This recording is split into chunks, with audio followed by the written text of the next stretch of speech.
नमस्कार, news capital express में आपका स्वागत है। मैं हूं आपके साथ अंकिता। चलिए बढ़ते हैं खबर की ओर। एक्टर और मॉडल से साध्वी बनी हर्षा रिछारिया का धर्म और सनातन से मोहभंग। एक्टर और मॉडल से साध्वी बनी हर्षा रिछारिया का धर्म और सनातन से मोहभंग। जबलपुर में हर्षा रिछारिया ने दिया बड़ा बयान। मौनी अमावस्या पर माघ मेले में गंगा स्नान के बाद ग्लैमर की दुनिया में वापस लौटने का किया ऐलान। लगातार संतों और धर्म गुरुओं के द्वारा दुत्कारने से हूँ आहत, हर्षा रिछारिया। 1 साल में मैंने दी है बहुत परीक्षा। मैं सीता माता नहीं हूँ इतनी परीक्षाएं दूं। अपनेपन की उम्मीद से गई थी धर्म की राह पर, लेकिन लगातार मेरा होता रहा तिरस्कार, हर्षा रिछारिया। हर्षा रिछारिया ने समाज की सोच पर भी उठाए सवाल। पुरुष प्रधान देश में नारी को आगे ना बढ़ने देने की सोच है बड़ी चुनौती। कोई स्त्री व्यास पीठ पर ना बैठे, इस पर भी होती है आपत्ति। इसी सोच के चलते स्त्री और नारी को आगे नहीं दिया जा रहा है बढ़ने। नारी शक्ति के आगे ईश्वर को भी देखा है नतमस्तक होते। हृदय परिवर्तन के बाद डाकू रत्नाकर भी बन गए थे महर्षि वाल्मीकि। हर्षा रिछारिया ने की हताश होकर फिर से ग्लैमर की दुनिया में वापसी जाने की घोषणा। साध्वी बनने पर ऐतराज जताने वालों को हर्षा रिछारिया की चुनौती। जिनको शंका या शक है तो वे देख लें मेरा बैंक अकाउंट। करोड़ों के सिंहासन पर बैठकर कुछ लोग कर रहे हैं मेरा विरोध। स्त्री और नारी के साथ ऐसा हो रहा है तो यह कौन सा धर्म है? हम किस धर्म को मानते हैं? जबलपुर में एक निजी कार्यक्रम में शामिल होने आई थी मॉडल से साध्वी बनी हर्षा रिछारिया। ओके अच्छा जी, आप चर्चा और सुर्खियों में थी पिछले साल क्योंकि सनातन की राह आपने अपनाई थी। अब अचानक आपने जो है की लाइन छोड़ने का फैसला लिया, क्या पूछी इसके पीछे वजह है? कोई ऐसा? देखिए, सनातन धर्म कोई तब तक नहीं अपना सकता जब तक सनातन धर्म उस व्यक्ति को ना अपनाए। जब तक धर्म उस व्यक्ति को ना अपनाए तो मैंने धर्म नहीं अपनाया, धर्म ने मुझे अपनाया है। कि मुझे लगता है मैं बहुत सौभाग्यशाली हूँ कि मेरा जन्म इस धर्म में हुआ है।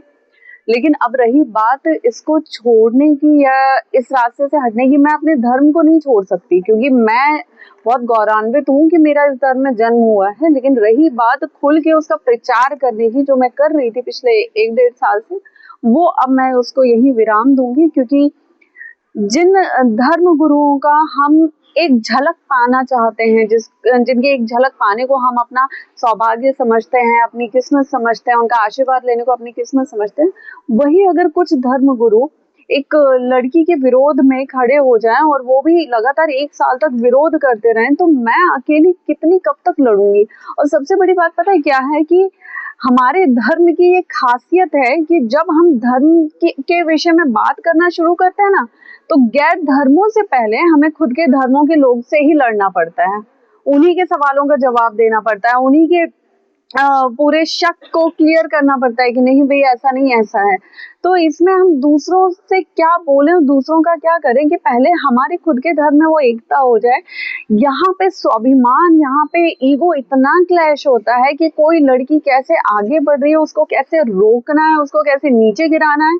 और सबसे बड़ी बात, ये हमारे पौराणिक काल से अभी तक चला आ रहा है कि अगर आप किसी लड़की का मनोबल, किसी स्त्री का मनोबल नहीं तोड़ पा रहे हैं तो उसके चरित्र को आप निचोड़ना शुरू कर दीजिए, फिर तो वो लड़की टूटेगी ही टूटेगी।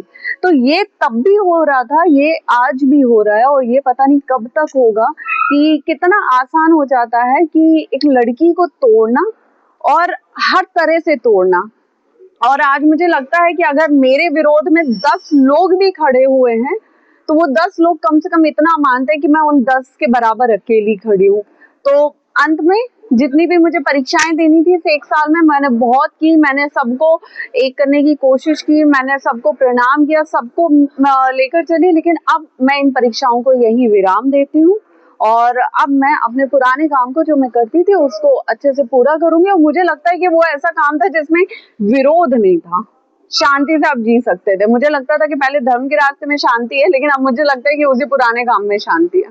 जो विरोध करते थे वो आपको किस तरह की बातें करते थे? खास कौन सी बात, कैसे आप तक बातें उन तक मेरे खिलाफ जो विरोध हो रहे हैं वो एक पूरे मेजोरिटी बना के हो रहे हैं कि सामने आप किसी के भी पास जाएंगे, आप किसी को भी पूछेंगे मेरे लिए, तो वो बोलेंगे हाँ बहुत अच्छी बेटी है, बहुत अच्छी बहन है, वो सनातन के लिए काम कर रही है, हम उसके साथ हैं।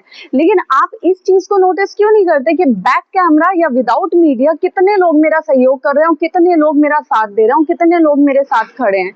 मुझे ये बता दीजिए। मेरे पीठ पीछे ये बातें होती हैं कि भाई उसका साथ किसी को नहीं देना है। मेरे पीठ पीछे कुछ संत मिलके ये विषय पूरा साझा करते हैं कि उनके साथ किसी को मिलना नहीं है, उनसे उनका कोई सहयोग नहीं करेगा। तो मैंने किया क्या है?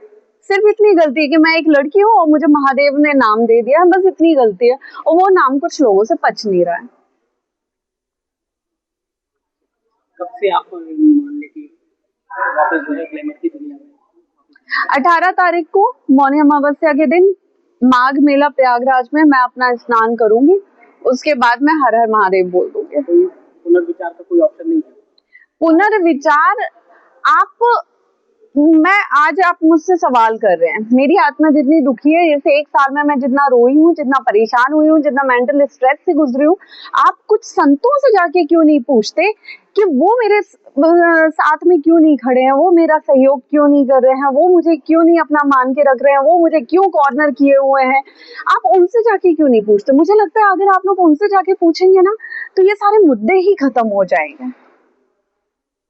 जबलपुर धान उपार्जन कार्य में अनियमितता बरतने की शिकायतों पर कलेक्टर राघवेंद्र सिंह के निर्देश अनुसार राजस्व, खाद्य, कृषि एवं सहकारिता विभाग के संयुक्त दल की खरीदी केंद्रों की आकस्मिक जांच में पाई गई गड़बड़ियां।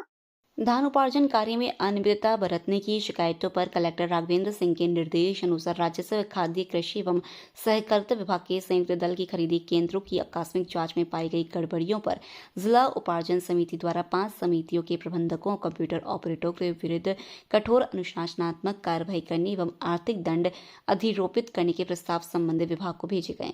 कलेक्टर कार्यालय की खाद्य शाखा से प्राप्त जानकारी के अनुसार उपार्जन कार्य में अनियमितता बरते जाने पर मझौली तहसील के अंतर्गत सेवा सहकारी समिति सहजपुरा द्वारा संचालित हनुमंते वेयर हाउस चन्नौता स्थित उपार्जन केंद्र के प्रभारी रवि श्रीवास्तव एवं कंप्यूटर ऑपरेटर विकास खरे के विरुद्ध कठोर कार्यवाही का प्रस्ताव उपायुक्त सहकारिता एवं जिला प्रबंधक वेयर हाउसिंग कॉर्पोरेशन को भेजा गया। इसके साथ ही इस समिति को देय कमीशन में से 5% राशि की कटौती करने का निर्णय भी लिया गया है। और समिति ऑपरेटर पर कुछ कार्रवाई की गई है, क्या कैसा है मामले? इसमें जो भी शिकायतें उपार्जन अवधि के दौरान प्राप्त हुई थी, अनेक सारे माध्यमों से, इसमें अपना फेसबुक पे जो कमेंट्स आते थे या फिर इसके अतिरिक्त जो मोबाइल नंबर हम लोगों ने दिया हुआ था पब्लिक को, तो उस माध्यम से जो भी शिकायतें प्राप्त हुई उनकी विधिवत जांच कराई गई। और इन जांच कराने के बाद जहां भी ये शिकायतें सत्य पाई गई हैं, तो उसमें जिनकी भी रिस्पॉन्सिबिलिटी हुई है उनके ऊपर ये कार्रवाई की जा रही है। अगर सर्वेयर की त्रुटि पाई गई है तो सर्वेयर को दिए जाने वाले कमीशन से राशि कटौती की जाएगी, जो एजेंसी है उससे। इसी प्रकार से वेयर हाउस के स्तर पर अगर गलती पाई जा रही है तो वेयर हाउस का हम लोग या तो उनका 50%, 10%, 20% जिस प्रकार की अनियमितता उनकी रह रही है उस प्रकार का उनका किराया राजसात करेंगे। समिति और समूह के लिए भी इसी प्रकार की व्यवस्था बनाई गई है कि इनके जो समिति है या समूह है, तो इनके मिला जुला कर प्रयास ये है कि शासन को राजस्व की हानि न हो इस पूरी प्रक्रिया में, और जो भी हानि है उसकी वसूली संबंधित दोषी से कर ली जाए समय रहते। कई बार सर ये भी देखने आता है कि उनकी तनख्वाह कम होती है और भ्रष्टाचार की राशि का गमन ज़्यादा होता है, तो फिर इसकी वसूली कैसे करेगी साहब? इसमें 2 तरीके हैं। एक तो जो हमारी समूह रहे इनसे सभी से 2-2 लाख रुपए का हम लोग पहले ये भी बनवाते हैं, और दूसरा जो समिति है या समूह है, इनको जो भी हम कमीशन देते हैं वो कमीशन जो है एक बड़ा अमाउंट होता है, और वो कमीशन जो है हम नान के माध्यम से देते हैं। तो इस कमीशन को भी हम इंक्वायर करेंगे कि इनका कमीशन जो है उससे राशि काटें अगर समिति या समूह के लेवल पे गलती हो रही है तो। सर क्योंकि पहले भी ये देखने में आया है कि जो गमन किया गया है वो करोड़ों रुपए का था। 2014 का एक गबन का आया था, उसमें अभी हम लोगों ने लगभग 27 लाख की वसूली की है और विद इंटरेस्ट किया है वो, तो वो भी हम लोग निकाल रहे हैं। समिति के स्तर पे भी ये है और समूह के स्तर पे भी। तो जैसे ही उपार्जन कार्य प्रारंभ होगा ये प्राथमिकता में रहेगा सभी से राशि की वसूली करना। जबलपुर के कैंट थाना अंतर्गत संजय गांधी वार्ड मोदीवाड़ा में रहने वाले 30 वर्षीय एक युवक विकास पासी ने पिछले महीने फांसी लगाकर आत्महत्या कर ली थी। 30 वर्षीय विकास पासी आत्महत्या मामला। 1 माह पूर्व घर में पंखे पर लटक कर की थी आत्महत्या। आत्महत्या के पहले लिखी थी सुसाइड नोट। सुसाइड नोट में पिंकी टंडन और कृष्ण कुमार द्वारा प्रताड़ित और परेशान करने का लगाया था आरोप। पिंकी टंडन को कैंट पुलिस ने किया गिरफ्तार। मृतक ने पिंकी टंडन से 4 लाख रुपए लिया था उधार। 4 लाख की जगह 8 लाख रुपए दे चुका था मृतक। कैंट थाना प्रभारी पुष्पेंद्र पटेल ने बताया पिंकी टंडन द्वारा और पैसे के लिए कर रही थी परेशान। झूठी शिकायत करने की देती थी धमकी। कैंट थाना पुलिस की कार्यवाही। जबलपुर से वाजिद खान की रिपोर्ट। सामने आया क्या है पूरा मामला और किसकी गिरफ्तारी? पिछले माह एक अपने घर के पंखे में सुसाइड कर लिया था। मृतक का नाम है विकास पासी, संजय गांधी नगर मोदीवाड़ा का रहने वाला है। तो घटना स्थल पर जब पुलिस पहुंची थी तो वहां पर एक सुसाइड नोट मिला था।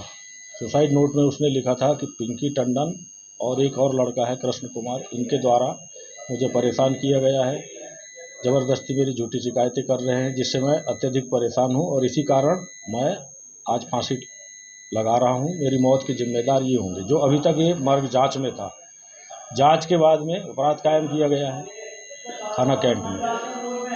सर किस बात का प्रताड़ित कर रहे थे? इसने पैसे लिया था इन लोगों से पहले। इस पैसा लेने के बाद में भी इसने करीब पिंकी टंडन से 4 लाख रुपया लिया था। 4 लाख के उसके सुसाइड नोट के अनुसार 8 लाख रुपए करीब दुगना पैसा दे चुका था। फिर भी ये लोग उसकी शिकायत करके उसको परेशान कर रहे थे, प्रताड़ित कर रहे थे। तो ये पिंकी टंडन क्या करती है? पिंकी टंडन तो ऐसे बताती हैं कि मैं पढ़ाई कर रही हूँ अभी, बाकी उनका धंधा कुछ और है, जाहिर ऐसा कुछ है नहीं है। यही सदर की रहने वाली गली नंबर 10 की। मृतक क्या करता था? मृतक कुछ नहीं, मृतक ऐसा कोई काम, जाहिरा काम उसका भी नहीं था। जहाँ काम मिल जाए वहीं काम करता था। अगर बात करें तो मृतक कितनी उम्र का था और उनके घर में कौन कौन था? मृतक लगभग था 28-30 साल का था। माँ बाप हैं उसके, अलग रहता था अपने घर से थोड़ा सा दूर। उनके माँ बाप भी रहते थे, माँ के साथ में नहीं रहता था, वो अलग रहता था। जबलपुर जिले में चुटका परमाणु विरोधी संघर्ष समिति के द्वारा नर्मदा बचाओ आंदोलन का आगाज किया जा रहा है। जबलपुर जिले में चुटका परमाणु विरोधी संघर्ष समिति के द्वारा नर्मदा बचाओ आंदोलन का आगाज किया जा रहा है। इसी तरातमे में पूर्व निर्धारित कार्यक्रम के अंतर्गत राजीव गांधी पंचायती राज संगठन और चुटका परमाणु विरोधी संघर्ष समिति के तत्वाधान में चुटका प्रभावितों और शहर के नर्मदा भक्तों ने ग्वारी घाट में जल लेकर नर्मदा को बचाने का संकल्प लिया। इस कार्यक्रम के मुख्य अतिथि महंत नागा श्याम दास जी ने अभियान को सफल होने का आशीर्वाद दिया। नर्मदा का विनाश सांस्कृतिक स्मृति का विनाश भी है। उन्होंने कहा कि नर्मदा बचाने के संघर्ष में मैं और समस्त संत समाज आपके साथ है। चुटका परमाणु विरोधी संघर्ष समिति के अध्यक्ष दादूलाल कुड़ापे ने अपने संबोधन में कहा कि नर्मदा किनारे रहने वालों की जिंदगी संकट में है। मैया हम लोगों को पालती है, सरकार नर्मदा को हमसे छीन रही है। चुटका की मीराबाई मरावी ने कहा कि हमें एक बार बरगी बांध से विस्थापित करने के बाद दोबारा विस्थापित होना मंजूर नहीं है। राजीव गांधी पंचायती राज संगठन के विवेक अवस्थी ने कहा कि परमाणु संयंत्र में उपयोग होने वाला बरगी जलाशय का पानी वापस उसी में छोड़ा जाएगा, जिससे नर्मदा का पानी विकिरण युक्त हो जाएगा। विकिरण युक्त जल का दुष्प्रभाव जबलपुर के आसपास के क्षेत्रों में होगा। नर्मदा को सुरक्षित रखना नर्मदा भक्तों और शहर में निवास करने वाले सभी नर्मदा प्रेमियों की जिम्मेदारी है। उन्होंने आह्वान किया कि सभी को इस अभियान में शामिल होना चाहिए। अभियान में शामिल हो लोगों ने ग्वारीघाट के क्षेत्रों में संपर्क और शाम को झंडा चौक ग्वारीघाट में आम सभा किया। जबलपुर से वाजिद खान की रिपोर्ट। के गरीबों को भगाने का काम कर रही है। ये जाएगा, ये करे तो करेगा। आज वहाँ जाके देख लो जिस तरीके से हमने फिल्टर प्लांट जो बनाया है, तो हमको क्या कहना चाहते हो, हमको क्या बोलना चाहते हो? क्या 1 लाख जो है नर्मदा के तट पर माँ नर्मदा का जल, इसका पूजन करके माँ नर्मदा का विधि विधान से महंत श्री श्यामदास जी महाराज एवं चुटका संघर्ष समिति के अध्यक्ष दादू भाई, मीराबाई जी, राजकुमार सिन्हा जी एवं समस्त साथियों के साथ यहाँ पे माँ नर्मदा के आशीर्वाद से उनके जल का संकल्प लेके हम लोगों ने ये निश्चय किया है कि माँ नर्मदा पे जो परमाणु परियोजना बनाई जा रही है, इससे माँ नर्मदा के जल का 5 डिग्री टेम्परेचर बढ़ जाएगा, जिससे माँ नर्मदा का जल प्रदूषित हो जाएगा। इसमें रहने वाले जीव जंतु मर जाएंगे तो माँ नर्मदा का जल अगर ये परियोजना बनती है तो ना पीने लायक रहेगा और ना नहाने लायक रहेगा और ना सींचने के लायक रहेगा। माँ नर्मदा हम लोग की जीवन दायिनी है, हमारे जबलपुर नहीं पूरे प्रदेश की एवं गुजरात की, और माँ नर्मदा से कई प्रदेशों की नदियाँ संरक्षित हो रही हैं। इवन छिप्रा में भी जब कुंभ भरता है तो माँ नर्मदा के जल का ही उपयोग होता है। आज से संघर्ष का संकनाद कर रहे हैं, माँ नर्मदा के आशीर्वाद से हम दीयपाद पंकजम नमामि देवी नर्मदे। माँ नर्मदा की अहेतु कृपा से हम सभी जीवधारी बड़े हर्ष और उल्लास से यहाँ पर अपना जीवन यापन कर रहे हैं, लेकिन यहाँ पर कुछ योजनाएं बना के लोग माँ नर्मदा को प्रदूषित कर रहे हैं, जिससे ना ही नर्मदा का अस्तित्व बचेगा ना ही हम लोगों का जीवन बचेगा। इसलिए हम चाहते हैं कि ऐसी कोई गंदगी यहाँ ना आए तटों पे, जिससे माँ का स्वरूप खराब हो, यहाँ के जो जीवचर हैं जलचर हैं उनका नुकसान ना हो, और सबको माँ जीवन दे रही हैं, ये जीवन दायिनी माता हैं। इसलिए अमरकंटक से लेके और खंबात की खाड़ी तक इन्हीं का जल पिया जाता है और उपयोग में लाया जाता है। और यहाँ पर अगर कोई योजना बना के इसको गंदा करेगा तो वो बर्दाश्त नहीं होगा। हम सब चाहते हैं कि माँ नर्मदा पवित्र हैं, वो पवित्र रहें। नारमादे महन श्याम दास। आज नहीं ये रोज प्रदर्शन होगा और नर्मदा जयंती तक लगातार प्रदर्शन होगा। और हम लोग ये माँ नर्मदा जो जीवन दायिनी है पूरे मध्य प्रदेश की, इस नर्मदा परियोजना में सरकार 2 परमाणु परियोजना लाद रही है, किंदरई और चुटका की। इन परियोजना के बनने से जो इनका यूरेनियम है, इनका जो बेस्ट है वो नर्मदा जी में मिलेगा और नर्मदा जी का पानी दूषित हो जाएगा। नर्मदा का पानी न पीने लायक रहेगा, न नहाने लायक, न सींचने लायक। तो यहाँ के जीवन को बचाने के लिए आज से हम लोगों ने ये संकल्प लिया है माँ नर्मदा से और माँ नर्मदा के तट से, और हम आज से जन जागरण शुरू कर रहे हैं। ठीक है, ये लगातार जब तक ये परियोजना रुक नहीं जाती तब तक ये जारी रहेगा। विवेक अवस्थी।